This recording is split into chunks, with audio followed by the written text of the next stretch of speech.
Karishma, Russian അധിനിവേശത്തിന് ഒന്നാം വാർഷികത്തിന് ദിവസങ്ങൾ മാത്രം ബാക്കി നിൽക്കെയാണ് അപ്രതീക്ഷിതമായിട്ടുള്ള ഒരു സന്ദർശനം നടത്തിയിരിക്കുകയാണ് അമേരിക്കൻ പ്രസിഡന്റ് ജോ ബൈഡൻ. എന്തൊക്കെയാണ് വാർത്തയുടെ കൂടുതൽ വിവരങ്ങൾ?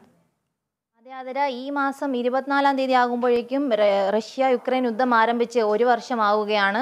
ഇതിനിടയിൽ ഇത് ആദ്യമായാണ് American president Joe Biden Ukraine സന്ദർശനത്തിന് എത്തിയിരിക്കുന്നത്. മുന്നറിയിപ്പുകളൊന്നും നൽകാതെ അപ്രതീക്ഷിതമായാണ് യുക്രൈനിൽ അദ്ദേഹം എത്തിയിരിക്കുന്നത്.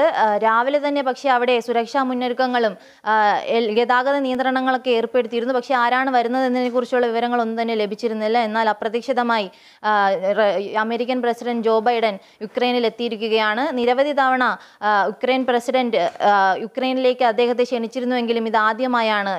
യുദ്ധം തുടങ്ങി ഒരു വർഷം അടുക്കുമ്പോഴാണ് അദ്ദേഹം ഇവിടെ എത്തുന്നത്.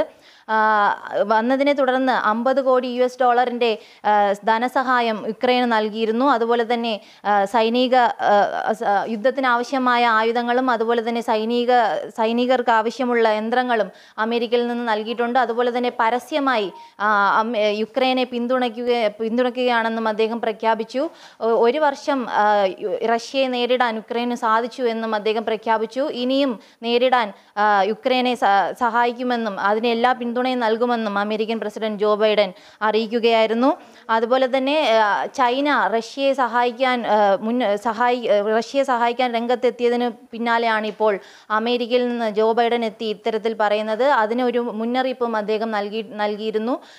പക്ഷേ റഷ്യ പറയുന്നത് അമേരിക്ക വെറുതെ പ്രശ്നം കൂടുതൽ വഷളാക്കാൻ ശ്രമിക്കുന്നു എന്നും അതിന് മറുപടി നൽകി. എന്നാൽ റഷ്യൻ അധിനിവേശത്തിന് ഒന്നാം വാർഷികത്തിന് ദിവസങ്ങൾ മാത്രം ബാക്കി നിൽക്കെ യുക്രൈനിൽ അപ്രതീക്ഷിത സന്ദർശനം നടത്തിയ American president Joe Biden Russia ആക്രമണം കടുപ്പിക്കുന്നതിനിടെയാണ് യുക്രൈന് പരസ്യ പിന്തുണ പ്രഖ്യാപിച്ചുകൊണ്ട് ബൈഡൻ കീവിലെത്തിയത്. വാർത്തയുടെ വിശദാംശങ്ങൾ നൽകുകയായിരുന്നു കരിഷ്മ.